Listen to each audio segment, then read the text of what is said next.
Bonjour tout le monde, c'est Manef pour une petite aparté. Actuellement, on travaille sur la saison 2 du podcast. Pour ne pas vous faire attendre, vous allez retrouver les meilleurs podcasts qu'on a fait sur notre Spotify et sur YouTube. Donc n'hésitez pas à aller checker.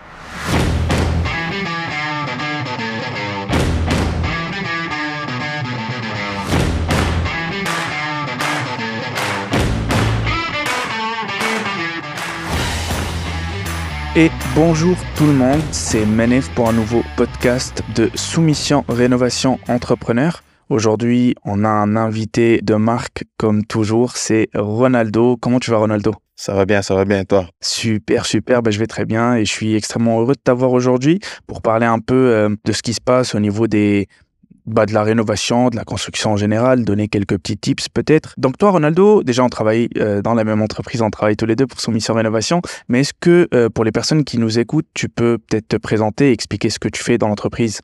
Ouais, bien sûr. Donc, très content d'être là. Moi, en fait, je suis directeur des ventes chez soumissionrénovation.ca. Je suis dans l'entreprise depuis 2017, donc j'ai pu vraiment voir là certaines évolutions en termes de construction ou bien des demandes de projets faites à travers notre plateforme. Donc, je pense que c'est pour ça que tu m'as invité aujourd'hui, donc ça fait plaisir. C'est exactement pour ça, ça me fait aussi plaisir. Dans le fond, ce qu'on va aborder aujourd'hui, c'est un peu histoire de voir les nouvelles réalités au niveau de ce qui englobe les projets de rénovation ou de construction neuve ou autre. Et toi, vu que tu as une certaine ancienneté avec Soumission Rénovation, je pense que tu en as pas mal vu. Ouais. Donc, est-ce que tu penses qu'au début, quand tu as commencé à date, il y a quelque chose qui a changé au niveau de ce que recherchent peut-être les clients ou de ce que recherchent aussi les entrepreneurs? Ouais, je dirais que les demandes en tant que telles restent similaires dans le sens où est-ce que, tu sais, changer une toiture ou bien faire des travaux, tu sais, la demande en tant que telle reste quand même similaire, mais c'est plus les motifs en tant que tels. Donc, ce qui pousse les personnes à faire ces demandes-là, la fréquence à laquelle ils vont faire ces demandes-là, qui a un peu changé au fil du temps. D'après ce que je vois, c'est vraiment lié à cette certaine prise de conscience au niveau de quoi faire et surtout comment le faire. Donc, ce contrôle-là que reprend un petit peu le propriétaire ou le client en tant que Quand tel. tu dis motif, je pense que c'est pas le fait, quelqu'un a un gros trou au niveau de sa toiture, il veut le refaire parce que c'est un besoin, sinon il va y avoir des problèmes qui sont liés à ça. Mais est-ce que tu peux un petit peu plus développer? Est-ce que c'est peut-être lié à des tendances, si on peut dire? Oui, il y a plusieurs axes, si je peux dire. Donc, si on regarde par exemple, au point de vue du gouvernement ou bien de la conscience sociale, par exemple, on va vers une ère où est-ce que les gens vont vouloir y aller plus vers des choses écologiques, que ce soit au niveau des matériaux, des stratégies d'exécution, etc. Ils veulent y aller avec quelque chose qui prend en compte les marques et dommages qu'on va laisser autour de nous quand on fait ce genre de choses-là. Tu m'as parlé de tendance. Ça aussi, bien sûr, ça va en faire partie. Donc, il y a celui qui a cette prise de conscience-là, mais il y a l'autre aussi qui a juste vu son voisin faire et qui veut la même chose ou qui veut pas que sa maison soit différente des autres là, dans le quartier. Donc, oui, il y a un aspect de tendance aussi, mais principalement vraiment plus cette prise de conscience-là, de bien faire les choses sans laisser un impact négatif au long terme pour tout ce qui est environnement, utilisation de l'énergie, etc., etc. Parfait. Quand tu dis utilisation d'énergie, c'est bien sûr tout ce qui est énergie, par exemple, renouvelable ou autre. Est-ce qu'il y a d'autres aspects, peut-être, que recherchent les clients? On parle souvent d'efficacité énergétique. Il y a des programmes, par exemple, de subvention qui vont parler de ça. Donc, comment faire en sorte de continuer à faire ses activités, continuer à être confortable, continuer à vivre comme il se doit, mais en utilisant le moins d'énergie possible ou sans gaspiller d'énergie, sans émettre des choses là dans l'atmosphère qui sont néfastes, si on peut dire. C'est plus dans ce sens-là. Est-ce qu'il y a quelque chose que je peux faire pour arriver à mon but sans nécessairement que ça me demande de faire un nouveau branchement ou bien d'augmenter ma consommation d'énergie? Donc, ça, c'est quelque chose qui est un peu plus pris en compte, si je veux dire. Tu sais, si on pense à dans le passé, il y avait des gens, puis il y en a certains là avec les droits acquis qui en ont encore, mais cheminer au sous-sol, donc moi j'ai froid, je vais juste partir la cheminée ou écoute, je vais juste mettre le chauffage dans le tapis, comme ça je suis sûr que j'ai pas de soucis, etc. Ces mentalités-là sont différentes maintenant. Donc, euh, c'est ça, il y a des concessions à faire, il y a des entrepreneurs à rechercher ou des façons de faire à étudier avant de prendre une décision présentement. Je comprends tout à fait. Là, après ce que tu as dit, il y a une petite prise de conscience aussi de mon côté. Je me suis dit, parce qu'il y a des trucs que tu as dit, je me reconnais un peu dedans. Comment on peut savoir si on gaspille pas de l'énergie par rapport à ça, ou comment savoir si ce qu'on fait, ou est-ce qu'on a une structure ou bien une maison ou bien quelque chose d'efficace ou pas? Comment un propriétaire qui s'y connaît pas trop dans ce domaine-là peut savoir? C'est sûr que si on ne sait pas, on ne sait pas. Tu sais, c'est un peu difficile de demander à quelqu'un qui n'est pas spécialiste de découvrir ou bien de réaliser qu'il gaspille trop. Par contre, surtout quand on regarde les subventions, on va toujours nous proposer la visite d'un spécialiste qui va pouvoir, dans le fond, faire ce genre d'évaluation-là pour nous. C'est sûr et certain qu'il y a un comparatif qui peut être fait d'année en année. Si, par exemple, les factures d'Hydro-Québec pour conserver une même chaleur, par exemple, dans une maison, d'une année à l'autre, augmentent drastiquement, alors ça t'a pris plus d'énergie pour conserver cette même chaleur-là. OK. C'est ce genre de choses-là qui vont sonner l'alarme d'habitude. Mais globalement, je dirais que la date à laquelle a été fait certains travaux pourrait être suffisant pour dire hey, laisse-moi aller vérifier. Ouais, OK. Parce que les codes au niveau du bâtiment, etc., ont changé. Donc, si on a une maison qui a été construite il y a 53 ans, peut-être que tout va bien, mais peut-être aussi qu'il y a des améliorations qui peuvent être faites pour améliorer toute cette efficacité énergétique-là.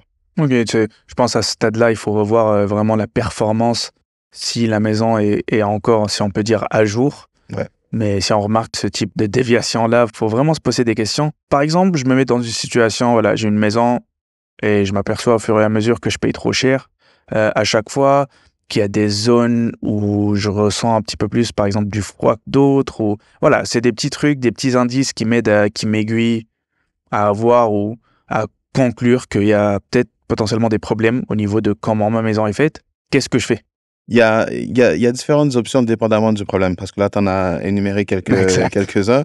Ça dépend vraiment. La première étape, c'est justement de briser, je pense, certains mauvais réflexes. Je vais prendre l'exemple de ce que tu as dit. Par exemple, il y a des zones de ma maison qui sont plus froides que d'autres. Réflexe numéro un, c'est je vais rajouter du chauffage là où est-ce que c'est plus froid. Ouais. Donc, je vais rajouter un chauffage secondaire ou autre, un portatif, parce que là, c'est plus froid, je vais juste en rajouter un là. Donc, maintenant, il y a la question qu'on va se poser, c'est est-ce que j'ai une façon de tout chauffer de façon uniforme? Est-ce qu'il y a une raison pourquoi c'est plus froid là? Est-ce qu'il y a une fuite au niveau de la chaleur à ce niveau-là? Est-ce qu'il y a des matériaux qui sont utilisés qui ne seraient pas nécessairement les bons à cet endroit-là, encore une fois? Donc, c'est d'essayer de ramener à la base, donc de ne pas juste régler la partie inconfortable, mais trouver une solution globale pour être sûr qu'on est confortable partout dans la maison, peu importe les saisons. Parce que surtout au Québec, moi, je le vis à chaque année où est-ce que à 7h, 8h le matin, il y a une certaine température. À midi, il y a une autre température. Ouais. À 18h, il y a une autre température. Puis on n'est pas nécessairement là pour faire les modifications ou réguler les températures par pièce. Donc, si on a un système centralisé, normalement, on choisit juste une certaine température et puis ça va automatiquement se placer. Ouais. Mais s'il y a un déséquilibre dans une pièce, puis qu'on est obligé de rajouter un chauffage supplémentaire, par exemple, celui-là, il va continuer à rouler jusqu'à ce qu'on revienne. Ouais, c'est ça. Donc, c'est ce genre de choses-là qu'il faut penser. Et c'est pour ça qu'il y a des professionnels qui sont là pour vraiment inspecter, vraiment regarder où est-ce qu'il y a une optimisation de possible, puis vous diriger vers la solution en tant que telle. Je comprends. Et si on fait l'inverse, je pense que ça va être un petit peu plus simple. Dans le cas où quelqu'un veut construire une maison, donc une nouvelle construction, et veut faire en sorte que ça soit vraiment optimisé et efficace du côté éco-énergétique. Est-ce qu'il y a des parties de la maison, si je peux dire, ou vraiment des points à se focaliser dessus? C'est sûr que c'est un ensemble. C'est sûr que c'est un ensemble. Pour les nouvelles constructions, je pense que cette prise de conscience-là a été faite et a été expliquée à la plupart des entrepreneurs. Donc, dans les choix qui vont être proposés aux consommateurs, ils vont voir les avantages d'un matériel versus l'autre, etc., etc. OK. Ce serait plus, dans le fond, au niveau des rénovations, au niveau des changements qu'il faudrait peut-être essayer de regarder. Mais je pourrais pas dire qu'il y a une partie qui est plus importante que l'autre parce que c'est vraiment un tout. Tu sais, si on regarde le facteur R, qui est le facteur là, d'isolation, par exemple, Mhm. dépendamment de ce qu'on utilise comme revêtement extérieur, on n'a pas nécessairement besoin de la même chose au niveau isolation. Dépendamment de notre type de toiture, on n'a pas nécessairement besoin de la même chose. Dépendamment si on a des fuites ou pas au niveau des portes et fenêtres, ça risque d'être différent aussi, dans le sens où est-ce que il n'y a pas juste à quel point je produis de la chaleur, il y a à quel point je suis en mesure de conserver cette chaleur-là à l'intérieur de ma maison. Ouais. À quel point aussi je suis en mesure de distribuer cette chaleur-là de façon uniforme. Donc, rentre là la ventilation, par exemple. Donc, s'il y a un point qui a une lacune, automatiquement, ça va affecter les autres points. Ouais. C'est vraiment un ensemble. Puis c'est ce qui fait aussi que c'est un peu difficile pour quelqu'un qui s'y connaît pas, de vraiment savoir quelle modification faire, dans le fond, pour le long terme. Je comprends. Comme tu l'as expliqué, c'est un peu comme des Lego, si on peut dire. Donc, Ouais. tout est imbriqué ensemble. Et voilà, s'il y a un point qui est faible comparé à d'autres, bah, ça va se déverser sur les autres. Ça va faire en sorte d'affaiblir encore plus la maison au fur et à mesure par rapport à l'utilisation ou autre. Dans le fond, je pense que, par exemple, peut-être j'ai donné l'exemple d'une nouvelle construction, mais quelqu'un qui a construit sa maison il y a 40, 50 ans, Mhm. c'est sûr, ça a été construit avec des matériaux peut-être qu'à l'époque, c'était, je pense, la tendance ou la norme ou autre. Mais est-ce que maintenant, il faut vraiment revoir? Pour plusieurs cas, oui. Surtout dépendamment de ce qui a été fait comme rénovation.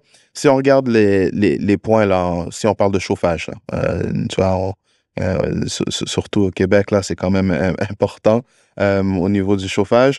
On va avoir la toiture, on va avoir l'isolation et on va avoir, dans le fond, tout ce qui est portes et fenêtres et on va avoir le chauffage. Tout ça pour conserver cet élément de chaleur-là ou la créer en tant que tel si on parle de chauffage. Donc, si la maison a été construite il y a une cinquantaine d'années, faut savoir que, premier point que j'ai mentionné, toiture, dépendamment du matériel qui a été choisi à l'époque, ben, il y a une certaine durée de vie. Tu sais, le bardeau va avoir une durée de vie qui va être différente de la tôle, par exemple. Donc, sachant ça, c'est au consommateur de savoir, OK, est-ce qu'il y a eu un changement qui a été fait au niveau de ma toiture de bardeau? Parce que si c'est la même toiture qui avait été faite au départ, le bardeau va avoir une durée de vie de 20 à 30 ans. Mhm. Donc, peut-être qu'elle serait due à être changée. Si je ne la change pas et que il y a une infiltration quelconque ou qu'il y a une lacune au niveau de l'isolation de l'entretoit, ben, automatiquement, bien sûr, ça va me coûter plus cher en chauffage pour conserver exactement la même chaleur que ce que je veux. Ouais. L'isolation en tant que telle, ça c'est l'autre point que j'avais mentionné. À une certaine époque, il y avait des matériaux qui étaient utilisés et que maintenant sont interdits. Quand on parle de, par exemple, de l'amiante, Ouais. là, présentement, si on ouvre un mur et qu'on voit de l'amiante, il faut un spécialiste en décontamination et qu'il y a des façons spécifiques de se débarrasser de l'amiante. Donc, il faut savoir, est-ce que c'est ça qui a été utilisé comme isolant? Et si c'est ça qui a été utilisé comme isolant, par quoi est-ce que je vais le remplacer? Exact. Et est-ce que je veux le même taux d'isolation? Est-ce que je trouvais que c'était pas assez isolé? Est-ce que je trouvais que c'était trop isolé et que mes murs ou que la maison en tant que telle ne respirait pas assez bien? Est-ce que Mhm. j'avais des problèmes de condensation? Donc, c'est des choses à voir en tant que telles. Le chauffage aussi, un autre point qu'on a mentionné. Pour le chauffage, présentement, il y a la forte montée là, des thermopompes qui aident beaucoup les clients. Donc, on peut utiliser la thermopompe pour le chauffage et pour la climatisation. Ça peut prendre en charge presque un étage, surtout si c'est air ouverte, etc., etc. C'est très différent de, je sais pas moi, chauffer à l'huile, chauffer, comme je disais tout à l'heure, avec des cheminées, etc., Mhm. etc. Donc, ça va vraiment changer non seulement la capacité de chauffage, mais les émissions en tant que telles. avec une thermopompe, c'est relativement propre versus toute la fumée qu'on va créer avec une cheminée. C'est ça, exactement. Juste, si on fait une toute petite pause par rapport au système, aux thermopompes. Ouais. Est-ce que, parce que là, c'est ajouter une thermopompe, là, de nos jours, c'est plus ajouter un appui encore ou une béquille. Je sais pas comment l'expliquer, mais c'est juste histoire de potentiellement faire un petit peu plus d'économie, vu que le système de base de chauffage qui est installé consomme plus. Mais est-ce qu'il y a une limite au niveau des thermopompes? Mais il y a deux façons de le voir, parce que je ne verrais pas nécessairement la thermopompe comme étant un appui ou une béquille. Puis c'est sûr et certain qu'un spécialiste ou un entrepreneur là-dedans pourra me contredire si jamais. Mais dépendamment de la maison, si c'est une grosse maison, 2 étages, si c'est un petit bungalow, etc., il y a des thermopompes qui vont permettre, dans le fond, plusieurs sorties. Donc, une sortie à l'étage supérieur, une sortie en bas, etc. Et normalement, jusqu'à une température là, de moins 10, moins 15 degrés, la thermopompe est performante. Pour les chaleurs, c'est bon. Pour le froid, jusqu'à moins 10, moins 15 degrés, la thermopompe va suffire, sauf si, bien sûr, on a plusieurs portes fermées, etc. Et là, la béquille va devenir justement les autres systèmes de chauffage qu'on va venir mettre à côté, que ce soit les plaintes électriques, etc., qu'on va allumer seulement dans les cas où est-ce que il fait plus froid que le moins 10, moins 15 degrés. Mais la thermopompe est vraiment utilisée très souvent comme source principale et non source secondaire. La source secondaire est allumée en période de grand froid à ce moment-là. Ouais, je comprends. Et relativement, je pense que opter pour l'option thermopompe va revenir moins cher que de revoir tout le système qui est potentiellement installé. Donc, c'est bénéfique. Ça va être dans l'économie globalement. Juste par rapport au point qu'on a abordé, la toiture, l'isolation, tu as aussi parlé de portes de fenêtres et de portes. Ouais, portes et fenêtres. En quoi ça peut aider l'économie d'énergie? Ben, c'est sûr que les portes et fenêtres, les gens n'y pensent pas toujours, mais s'il y a un endroit où est-ce qu'il y a un échange de chaud et de froid, c'est bien par les fenêtres. Okay. Donc, si on a une fenêtre, par exemple, encore une fois, qui a été installée depuis très longtemps et que sans s'en rendre compte, elle ne ferme pas bien ou bien que elle n'est pas assez étanche, etc., ça peut faire en sorte qu'on a une perte de chaleur par cette ouverture-là, par les portes et fenêtres en tant que telles. Dépendamment de ce qu'on a comme portes et fenêtres, il y en a qui sont plus épais, il y en a qui sont plus minces, il y en a qui s'ouvrent d'une certaine façon ou d'une autre façon, etc., etc.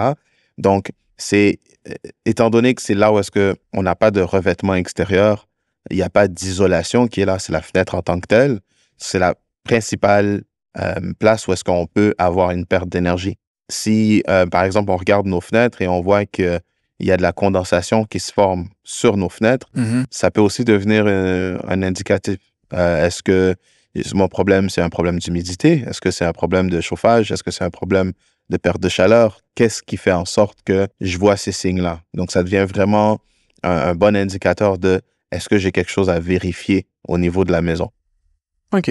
Est-ce que, c'est une question, je ne sais pas si tu peux me répondre à ça ou pas, mais comme je prends l'exemple que tu as dit par rapport aux toitures, est-ce qu'on peut estimer ou on peut donner une idée de la durée de vie des fenêtres, des portes, ou ça, c'est vraiment... C'est très variable. C'est très variable. Puis, je ne veux pas me prononcer en tant que spécialiste là-dessus. Donc, si jamais on a la chance de parler à quelqu'un au niveau des portes et fenêtres, parce qu'encore une fois, il y a tellement de types, tellement de différents choix pour les portes et fenêtres. Et c'est là que vient l'importance de la décision du consommateur. Parce que dans tous les choix, tout ce qui est matériaux, tout ce qui est façon de faire, il y a toujours cette problématique de savoir, OK, coût immédiat versus coût à long terme. Ouais. Bénéfice immédiat versus bénéfice à long terme. Est-ce que je veux quelque chose qui me coûte un peu moins cher maintenant, mais que je vais devoir changer dans 5-6 ans? Est-ce que je veux quelque chose qui me coûte plus cher maintenant, mais que j'ai une paix d'esprit pendant 20 ans? Ça, c'est un choix qui va revenir au consommateur en tant que tel. Parce que, je veux dire, il y a des fenêtres qui sont parfaitement là, comment je pourrais dire, qui sont imperméables au bruit même. OK. Qui vont, tu sais, vraiment bloquer le bruit de l'extérieur. Est-ce que... Ça ajoute de la sonorisation. Exact. Okay. C'est vraiment une sonorisation. T'en as d'autres que non. T'sais, même fermé, tu vas entendre un petit peu les enfants qui jouent dehors et les chants des oiseaux. Mais encore une fois, ça dépend quel genre de consommateur, quels sont les besoins du consommateur à ce moment-là. J'imagine comme tous les points qu'on a abordés, la toiture, l'isolation, le chauffage, porte-fenêtre, tout ça, bah c'est ces points-là, par exemple, qui font en sorte que il y a vraiment un problème au niveau peut-être de perte de chaleur ou l'inverse dans une maison. Mais dans le cas où bah, j'ai plusieurs problèmes en fait dans ma maison, moi, est-ce qu'il y a un ordre de priorité par quoi je commence ou qu'est-ce qui est le plus peut-être efficace ou dans quoi je vais mettre mon argent au début? C'est là où il y a le problème parce que comme je disais plus tôt, tout est interdépendant. Si j'ai une perte de chaleur, ça me sert à rien d'aller investir pour produire de la chaleur. Mhm. Tu sais. Et de la même façon, si à l'inverse, je produis pas de la chaleur de la bonne façon, ça me sert à rien d'aller investir pour la conserver. Ouais, Et il faut vraiment voir où est-ce qu'il y a une lacune, où est-ce qu'il y a une amélioration possible pour que le tout fonctionne bien. Tu sais, c'est sûr que si on part de la toiture, l'isolation, dans le fond, de tout ce qui est l'entretoit ou le choix de matériaux au niveau de la toiture, ça, c'est quelque chose quand même à vérifier. Euh, Juste parce que non seulement il y a une question de chaleur, mais il y a une question d'eau. Tu sais, après les ouais, neiges, il va y avoir la fonte des neiges. ouais. Puis souvent, c'est là que les gens vont penser à peut-être revoir tout ce qui est toiture. Au dégel, au moins est-ce que toute cette neige se transforme en eau, c'est là qu'on voit la plupart du temps que, il y a une lacune ici parce que je vois une trace au plafond à cet Ouais, problème endroit-là, d'infiltration etc. d'eau. Exactement, infiltration d'eau. Mais ce problème d'infiltration d'eau-là, c'est juste qu'il est visible. Mais disons qu'il n'y avait pas d'eau, ben là où est-ce que l'eau est passée, l'air aurait pu passer aussi. Exact, ouais, je comprends. Donc, c'est vraiment un tout. C'est pour ça que euh, ces programmes-là gouvernementaux, ils vont pas dire juste pour la toiture ou juste pour... Non, non. Est-ce que tu es capable d'augmenter ton efficacité énergétique? Peu importe ce que ça t'a demandé de changer. J'imagine dans ce cas-là que l'expertise d'un entrepreneur est primordiale, hein. On peut pas faire sans. On peut pas faire ça. On peut pas faire ça parce que, surtout si on s'y connaît pas bien, comment est-ce qu'on va déterminer présentement quel est mon facteur R? Ouais. Comment on va déterminer où est-ce que je veux aller? Quel matériau me donne quel type de facteur? Est-ce que je dois isoler l'intérieur de ma maison ou est-ce que je dois changer mon isolation extérieure? Est-ce que c'est préférable pour moi de juste remplacer mon système de chauffage par le même, mais plus récent, ou de complètement changer ce que j'utilise? Donc, par exemple, de passer de l'huile à l'électricité, par exemple. Mhm. Donc, c'est ce genre de choses que il faut un professionnel qui va pouvoir guider les clients dans leur choix. Tu as parlé tantôt d'investissement à long terme, à court terme. Il y a quelque chose que j'aimerais bien savoir. Dans le cas où voilà, on a un propriétaire d'une maison qui constate que au fur et à mesure des années, bah, il y a une augmentation, on va dire, de 100 pièces sur la facture d'électricité ou autre. Ok. Est-ce que ces 100 pièces-là, euh, par rapport, par exemple, à l'investissement qu'il va faire pour faire en sorte qu'il passe en mode économie, est-ce que ça vaut le coup? C'est sûr que oui à long terme. C'est sûr que oui. Si on regarde l'année où l'investissement a été fait, peut-être pas. Parce que, dépendamment là, de la taille ou bien de la grosseur des travaux qu'ils vont avoir à effectuer, pour cette année-là, je pense que la colonne dépenses va être un peu plus élevée.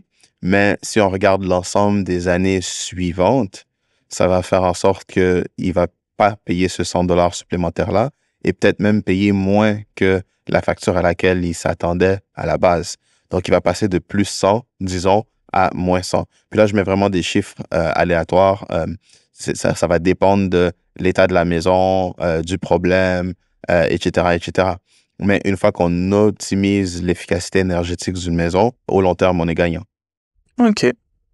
Par rapport à tout ça, ça a été plus présenté un peu du côté, voilà, les propriétaires, dans leur maison, ce qui se passe globalement. Mais est-ce que ça impacte, je pense par extension, que ça impacte les entrepreneurs? Mais vu que c'est un peu abordé d'une manière, c'est les nouvelles réalités, c'est les prises de conscience, est-ce que les entrepreneurs, bah, comment ils s'adaptent à ces prises de conscience-là? Ben, c'est dans les propositions en tant que telles. Parce que avant, c'était beaucoup plus simple de juste dire prenez ce matériel-là, vous allez voir, ça va vous durer 20 ans au lieu de 10 ans. Mhm. Prenez ce matériel-là, vous allez voir, c'est beaucoup plus robuste. regardez, je vais prendre mon marteau, je vais frapper dessus, ça va pas casser. Versus maintenant, où est-ce que c'est, regardez, ça, c'est 100% recyclable.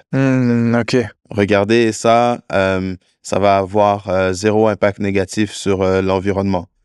Regardez, cette technique-là que j'utilise va faire en sorte que, vous voyez, donc ça va moins dans la proposition, dans l'argument, dans le fond de proposition de l'entrepreneur, l'angle change un peu. Ouais. Dans tout ce qui est les garanties, ça va changer aussi.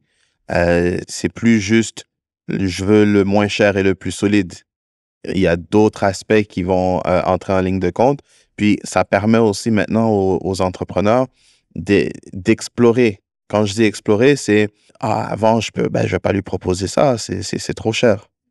Mais là, maintenant, l'avantage de ce matériel qui est peut-être un peu plus cher va peut-être intéresser ce client.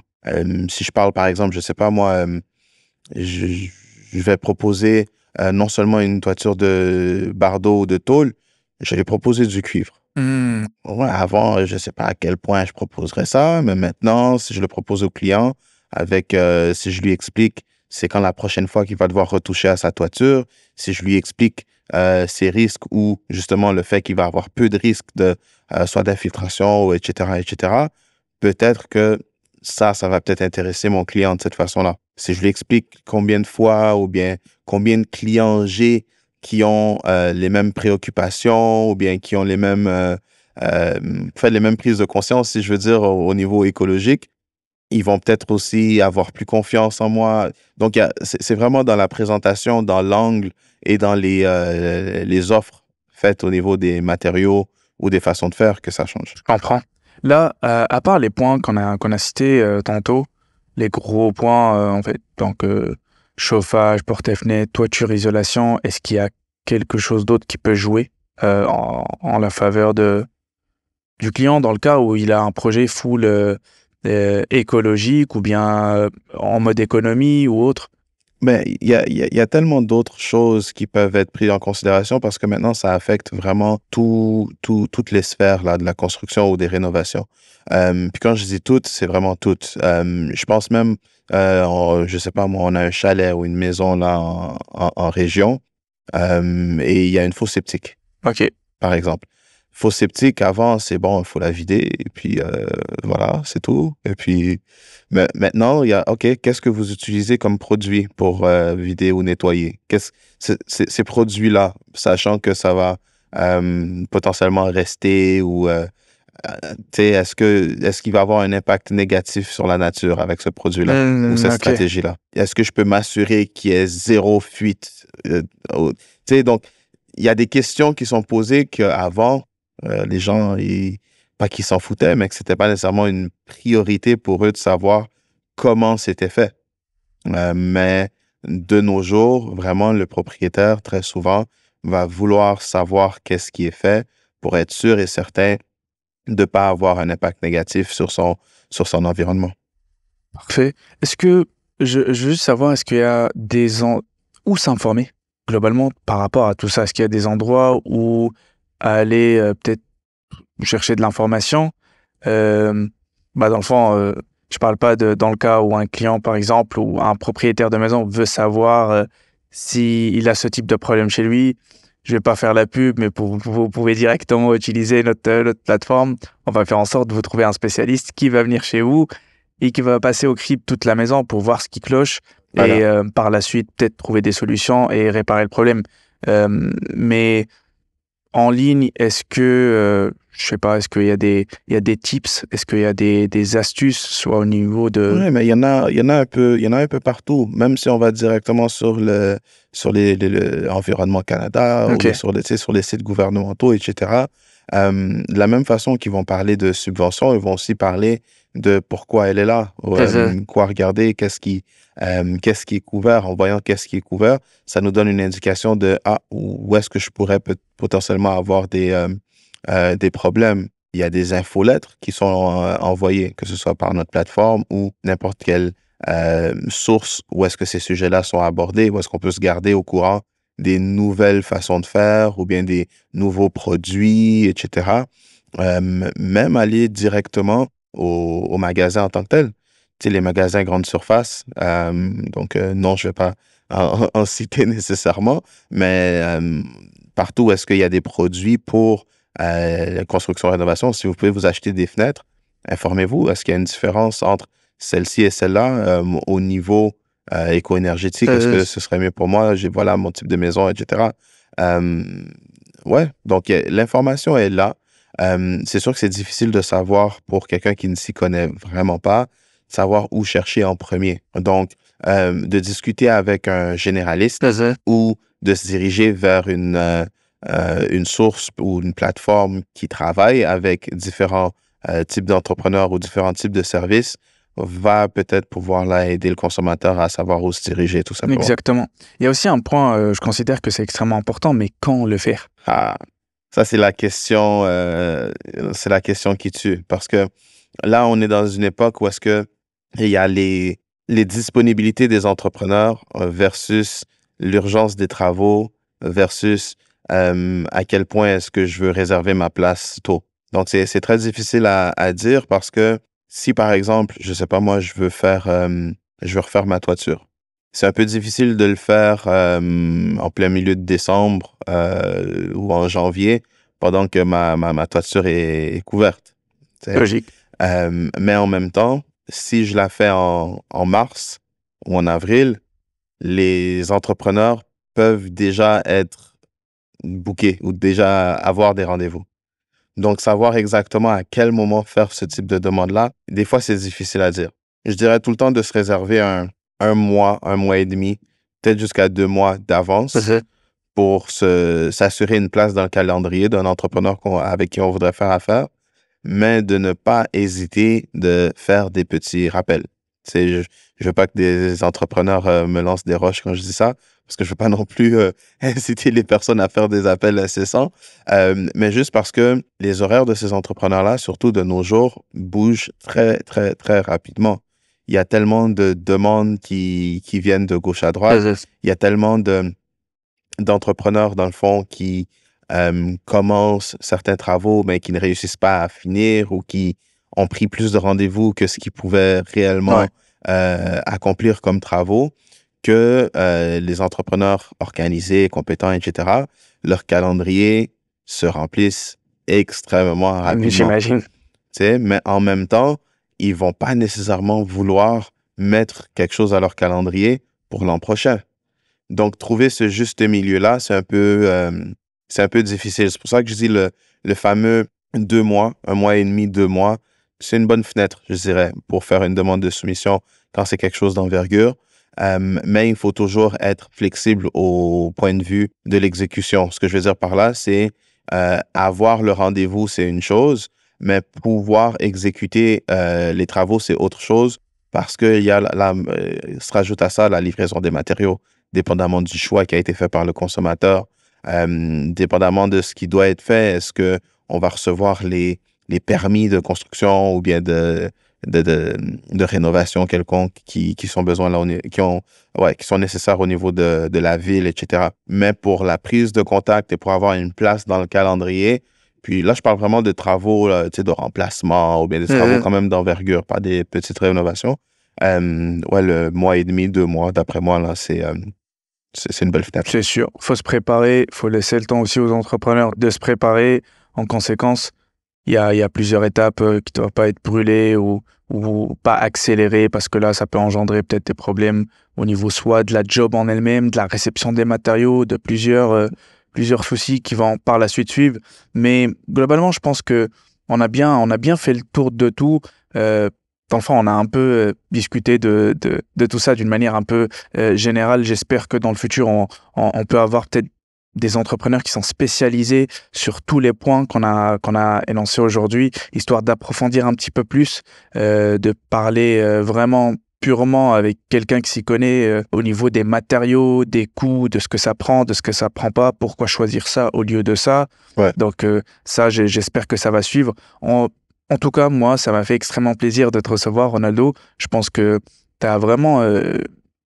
l'expertise que tu as, c'est lié, bien sûr, à l'expérience que tu as eue au sein de Soumission et Rénovation. Je pense que tu as été en contact avec beaucoup d'entrepreneurs Ouais, effectivement. tout ça a fait en sorte que l'échange d'informations se fait des deux côtés. Moi, j'apprécie énormément faire des podcasts avec toi. Ah, Et bien n'importe sûr, quoi. dans le futur, j'aimerais aussi en faire d'autres, dépendamment des sujets. Je sais pas si, je pense par rapport au podcast, qu'on va trouver quelques petites idées. Je sais pas si peut-être le fait de demander aux personnes qui écoutent nos podcasts, est-ce qu'il y a des sujets spécifiques qui aimeraient peut-être... Qui aimerait peut-être aborder. Moi, je trouve que c'est une bonne idée de demander s'il y a des sujets Ouais, intéressants ou s'il y a de l'expertise qui pourrait être offerte. Tu sais, exactement. comme j'ai dit tout à l'heure, moi, j'ai donné tout ce que j'ai dit, dans le fond, c'était en lien avec ce que j'ai vu à partir là de mon poste ici chez Soumission Rénovation.